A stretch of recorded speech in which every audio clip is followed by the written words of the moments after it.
So we're all still gassed up from the 2-1 win on Saturday against the Bitter Blues. Gassed. Yeah.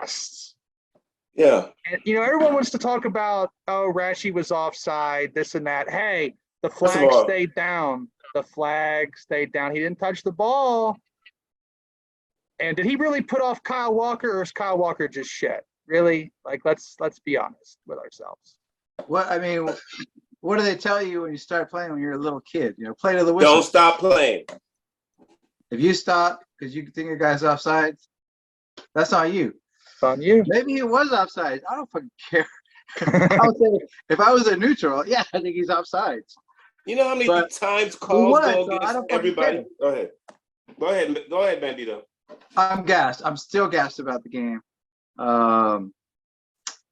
Yeah, maybe it's offside, but if it, like I said, if it's the other way around, yeah, fucking.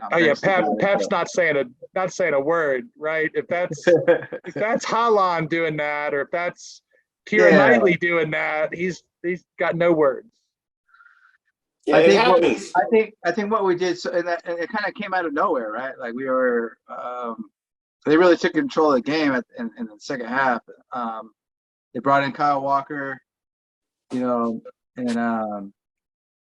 they needed to do something about Fred. They needed to put a numerical overload, so Fred would have to mark someone. He was. Yeah, he peeled off, right? He peeled off, and De Bruyne gets free, and that's their one chance.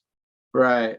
So on the flip side, he's leaving that space behind him, and now Aka or Akanji have to deal with Garnacho or Rashford, and they can't do it. So it was. I watched it back, and it was the tactics and there's a lot of man marking, and United were very narrow, making City play around. They didn't look good. I mean, we had two chances that you would expect at least one goal to come out of, but second half they made the adjustments. They started bringing their backs inverted and up the field and getting those numerical overloads.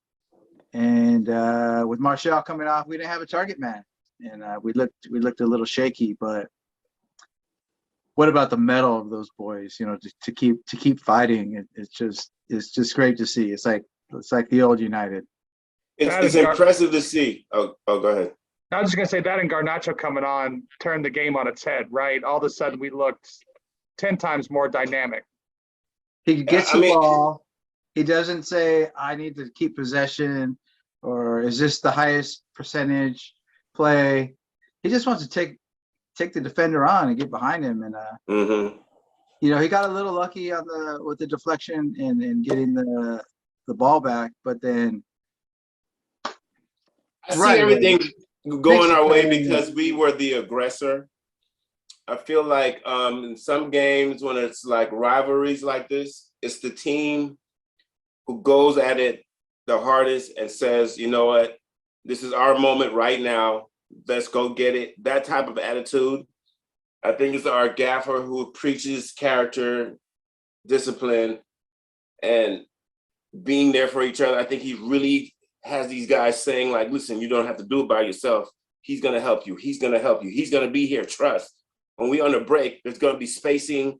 So you're going to have 3 options. Just get your head up and know there's going to be someone to get the ball to. There's always someone to get the ball to. Guys are running. Making themselves available. I don't think even when we were 1 down, we were quiet, but I don't think anyone felt we were out of it because we knew that we had opportunities, but we had more opportunities in the first half. It was just, maybe if Rashi, lost it, who knows? But we had our opportunities. I wasn't upset. In this going in the second half, we do kind of stumble off a little. That's when they got the momentum when Martial went out because, like you said, Ben, we didn't have that target man. But substitutions, he makes changes. The thing I like most about the game is watching how the players interact with the fans now. It's like, it's inspiring for the fans to, they want to push this team now. They like this. Can you imagine we like these guys. I just want to give a shout out to two people that we haven't talked about. Really, Malacia was quiet, but he was so disciplined in the first half. I thought he was exceptional. And AWB, I don't know. He just fucked off his loan deal wherever he was supposed to go. That ain't happening. He ain't going nowhere right now. There's no way in hell. And back to Ten Hag and his coaching staff. Remarkable job. Remarkable job. I feel like we were just the most fit team out there all the time. Okay, that's it. Would you keep Wan-Bissaka? Do you keep Wan-Bissaka, or does he still have to go in the summertime? I mean, because he's improved his game a lot. I mean, is it still first of all, he's under contract for the next, 2 years? Something like that. I think right now, if he doesn't make more improvement, I think, yes, he'll go in summer, but all the credit in the world to him for improving his game and wanting to do that, having been challenged and stepping up to that challenge. I couldn't believe 2 or 3 birdie players for a hot dog. I just couldn't believe how he worked the ball between 3 people like that. I was like, who is this? And he's not hesitating. He's getting the ball. He knows exactly what he's going to do. It's not that awkward. What am I going to do with the ball? He's getting the ball, not hesitating. I have a lot of hope for Jadon Sancho and Voot, because if he affects Sancho like he did everybody else, just think what else. He's practicing with the boys now, but he says he's still not ready. He's still not ready. But that's good. He's back with the first team. But let's not talk about that. Great result. We're all pumped. As the coach says, we should be pumped as fans, but they are moved on. I like what he said. He said the supporters can dream. Yeah. We have to keep our feet on the ground. So you got to keep our face. He gave you permission to dream. Mm-hmm. So go on and do it. So what's the question you want to ask to Sinatra tonight? So does that mean, boys, are we in a title race? Is it a title race?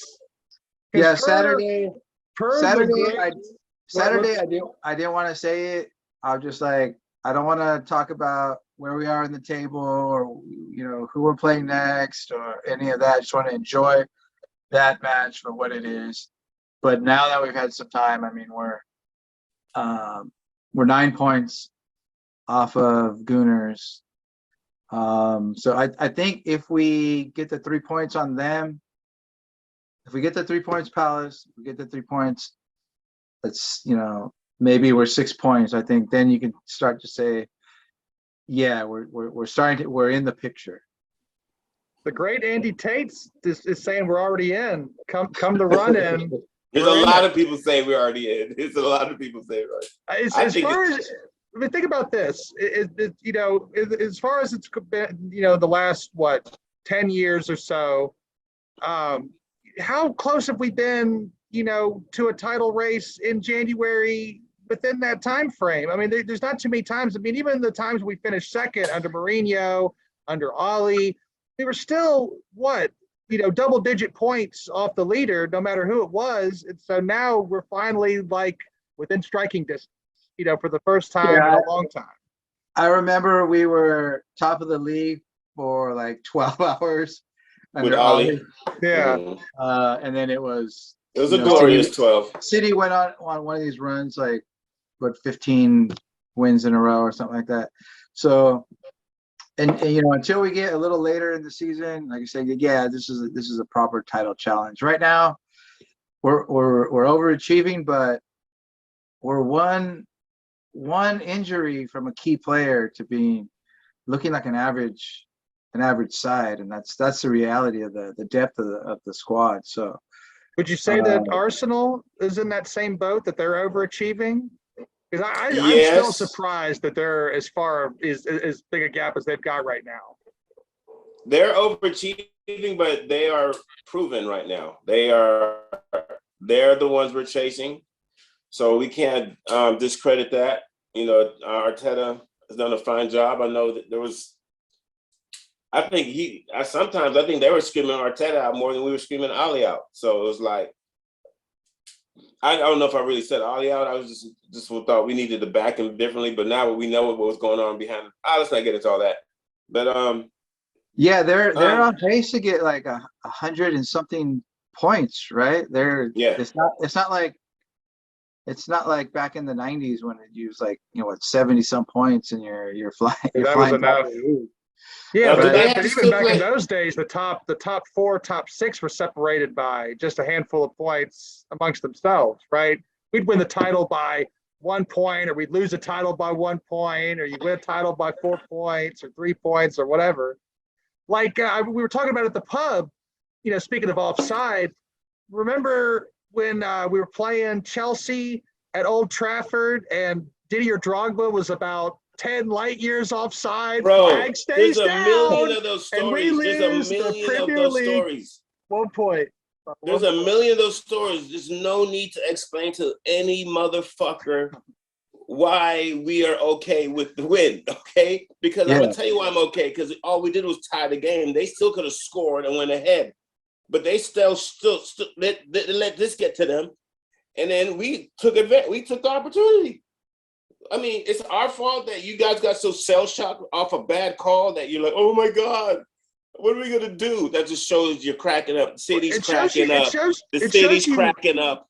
Yeah, I was gonna say that shows you that they're in it's a difficult ebb right now for City, where they're so used to rolling through the Caribou Cup, already being at top of the league by now. It's a different look for City, and especially a team that's looking a little one-dimensional. I mean, we took De Bruyne out of the game, we took Smushface out of the game, and they really didn't have another option.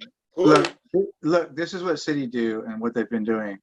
They keep possession of the ball in your half, right? And they weren't doing that. The possession they were having was in their own half. Yeah. And when they lose the ball, they counter press you and they win it back in your half. And they weren't doing that. Casemiro, Eriksen, even the pass to Martial, and then he just play with his back to the goal, send it back to the way it came from. They weren't able to counter press us. I don't want to get on Bertie's because it's all about us. But they did not look great. And like you said, they had a lot of time. They had a lot of time to do something in that game, and they didn't. When you've got Bernardo Silva one shot touching the ball, one shot they had was the goal. Yeah, that's it. Right? When you've got Bernardo Silva, touching the ball, 20, 30 yards in his own half, that's the kind of shit you want, right? That's exactly where you want him touching the ball. You don't want him touching the ball 20, 30 yards in your own half. You want him touching the ball 20, 30 yards in his own half.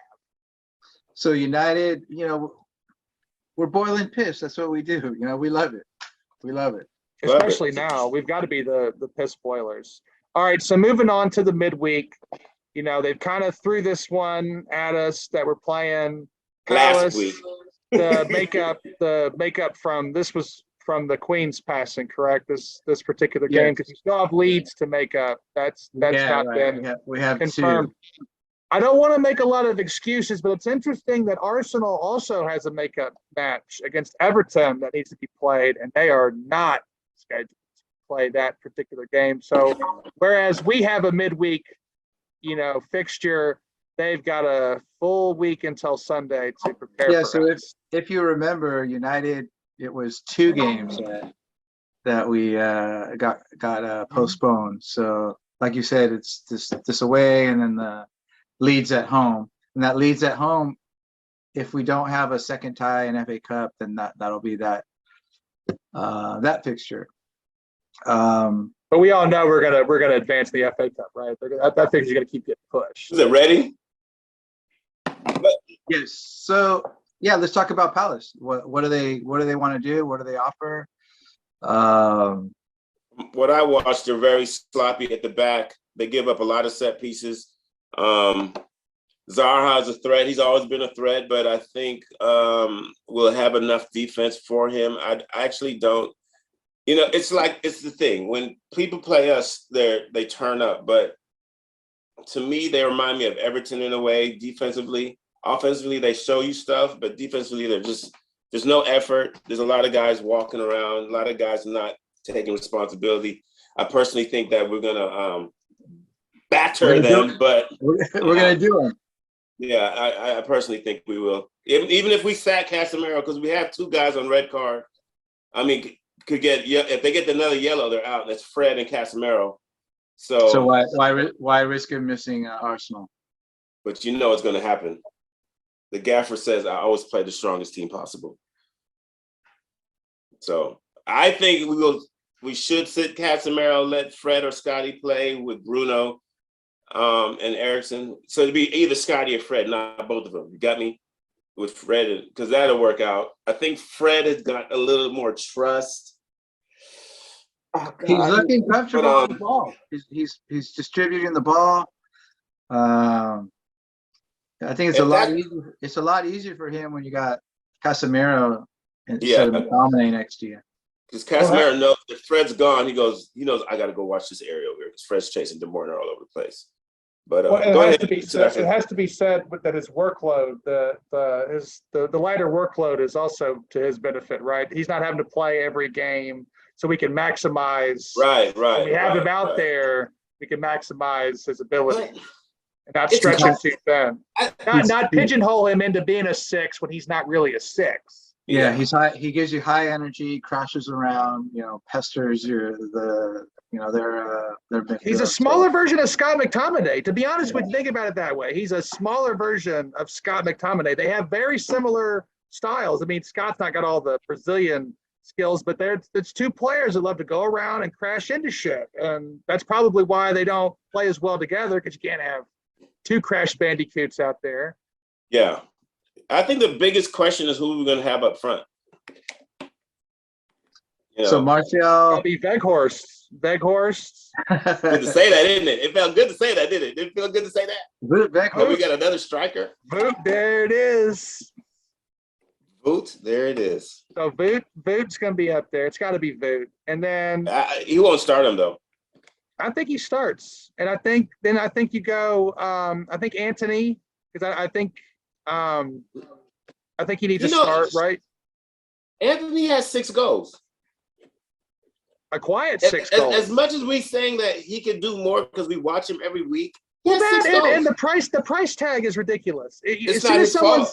As soon as somebody is worth that type of money, they want you to score. You're expected to score every fucking game. You're expected to score every time you touch the ball, and we all know that's not realistic. Everybody in the world knows that's not realistic, but these people that don't have patience, these pundits in the TV, on YouTube, that as soon as you start throwing around $100 million, they're like, well, you have to deliver for that type of money. You have to deliver, and you got to quantitate what delivering means. You know what I mean? Like, Anthony's not going to be a 30-goal a season player. What I heard from people who cover the club is that United paid that money for his potential of what he can be, not for what he is now. No. Right? So right now his game is a little inconsistent. We'd like to see some more. A lot of young players are like that. He's still 21, right? Yeah, but in the grand scheme of things, he's not shit. He's playing well. No. He's playing okay. We got good problems. I like our problems we have now. I really do. I like these problems. But I feel like he's got to start against Palace. I feel like he's got to be up there. I feel like he's our coach's starting right wing. And I feel like Garnacho's earned a start. Garnacho's earned a start. So my front 3 is Garnacho, Veghorst, and Anthony. Okay, so you got Anthony, Garnacho. Who's up top? You can't leave out the man. Boot. I said Veghorst. Boot. Put him up there. Say the starting 3 one more time again. My front 3. I didn't hear Rashi in there. No, you rest Rashford. Rest him. And he looked. You know what? He was playing hurt.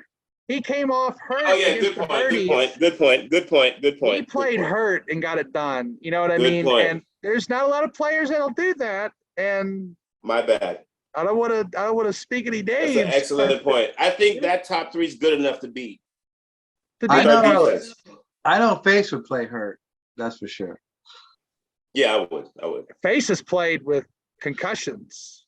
Broken jaws, just numb it up. But yeah, I have played. I live life with concussion. He's got a concussion right now. Let's talk about the back four. Yeah, So that's my another back four- interesting. That's another tough one. Do you put Shaw back to his preferred left It's back? got to be it's got to be Martinez. Martinez and probably be. Harry. Probably Harry and Martinez. You don't change up your defense though. If you Veron has to stay. I feel like we're getting to the point now where you got to have some serious rotations. We're getting to the point where I think we're strong back there. I think we're healthy. I think moving Shaw back out there, bringing Martinez is it's fresh. Veron and Delos still probably has a knock, huh? Yeah, it's gonna be Wan-Bissaka, I believe. Wan-Bissaka, by the way. I just want everybody to realize I worked on that. honestly I think he might even put Malacia at right back just to change it up. He might go.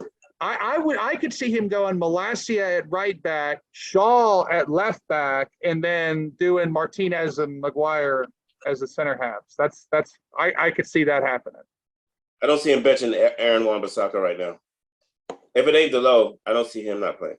You can always put Malacia as a backup for Shaw or AWB. You feel what I'm saying? I know he says he wants to play his strongest team every match, but I feel like that we're getting to the point where you've got to start really rotating players. It's just as fit as we are, there's just the fixture list is going to keep piling up.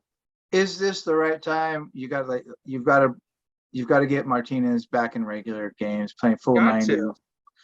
So I think this is a game where he's going to come in and play 90. I don't know who his partner is going to be. Maybe it's going to be Varane. Maybe it's going to be Maguire. But yeah, I think you put Shaw in his natural position, and I think Wan-Bissaka is the preferred choice over Malacia at this moment. I think so too. Just because he's yeah, I think so. I just think so. I think if we don't go Casemiro Sinatra, if we rest him for this, we gotta have the best back four we can get back there. So Shaw, Martinez, Varane, and Wan-Bissaka. Because who's your midfield? Who's your midfield then? Yeah. Yeah, because we just got to be good back there. We got to be mint back there with David. Then you can risk playing Fred with Bruno and Eriksson. I think the midfield. It's still good enough. I think the midfield Scott and Eriksson. Bigger, physical. Fine. You can bring on Fred late to muck it up. Fred Good's he's been excellent off the bench, but Scotty concerns me sometimes because he doesn't go and get the ball. Sometimes he doesn't give that good angle to be fed the ball. And right now, let's not talk about Scotty. Scotty's good enough to do it. He's good enough to do it. And I think you got to have Palistri. Palistri's got to be on the bench because I think Palistri's got to get some game time. He earned it the other night. I'm surprised he wasn't on the bench against City. Happy to see Kobe Mainoo on the bench because I hope Kobe Mainoo's involved again against Palace, but Palistri's got to be out there also in some capacity. Yeah, I think what he does is he puts them on the team squad. They get the experience, but I think they're pretty far down there on who's going to come in. Now Palistri's a little different because he's already 21 years old. Mm-hmm. He's already. And I would say you would prefer him over Amad Diallo if he were to come back. I think so. That and Alonga's just not doing it right now, right? Alonga's not had enough. He's not put in enough. Let's say he hasn't taken that moment. No, he hasn't taken the moment like Palistri has. Yes, to us, Palistri showed him a lot more where he could get. He could pass the ball above average, and we know what he can do. And he looked more natural in the team, to be honest with you, where Alonga sometimes looks like he's a little unsure of himself, right? He's got pace, he's decent with the ball at his feet, but sometimes he just doesn't look like he wants to know if he's going to pass it, if he's going to shoot it, what's his best option. Where Palistri looks like he's got no it's almost like Garnacho, where he's got no fear going forward. I think Alonga just lacks a little bit of technical ability, and that's why he's hesitating. He's super athletic. He's probably test like fastest out of everybody. He can jump the highest out of everybody, but there's just, as Bandy said, those technical things that at the level below, I think he had the technical skills. I think now that he's playing against grown men and he's getting pushed around a little bit when he's trying to do something, I think that's been a reality, check for him. It's going to be interesting, but I would say that we should beat them 3-0. Beat them and then have a young impact player come on. I think that would be. Selhurst Park is a tricky away day, though, is it not? It's a tricky away day. It's tricky for a team that's not fundamentally tight, not tactically tight, not aware of who they are. Because these are the games that we struggle against, but they get a lot of support in South London. Our coach has everybody tuned to know what they're going to do, and I feel calm. Do you rate what's his name as the coach? The big bastard. You know who I mean. Patrick Vieira. Yeah, Vieira. Do you rate Vieira? From what I'm seeing, his team is sloppy. I mean, here's a guy that came from the MLS. Here's a guy who came from the MLS to Nice in France, and now he's in the Premier League. Well, we all know people get jobs because of names sometimes too. I'm not saying that's going on, but I just feel like his team looks sloppy. I don't feel they're tightened up, kind of like how Lampard's team looks. He's sloppy. They're not tightened up, but our coach is a low-budget team, though, is it not? They're a low-budget team. They don't have a lot of money coming in to Palace. Yeah, they are. I think he's done a fair job.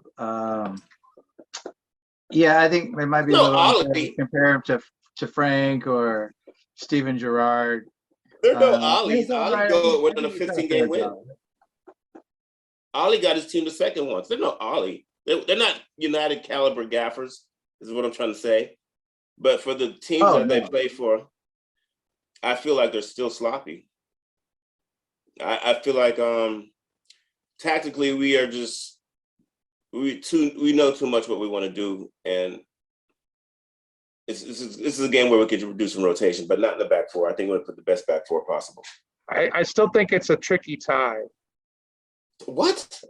I still think it is. I still think that they're a physical side. They're usually they're going to be physical. It's a midweek on the counter. They like the counter. So you just have to be tuned on and tuned in to what's going on. Exactly. I think in the past, Sinatra, these are games that give us maybe trouble after a big match, and now it's maybe we're not up for it. But I don't believe that this is going to happen with this side. I think our squad is game by game.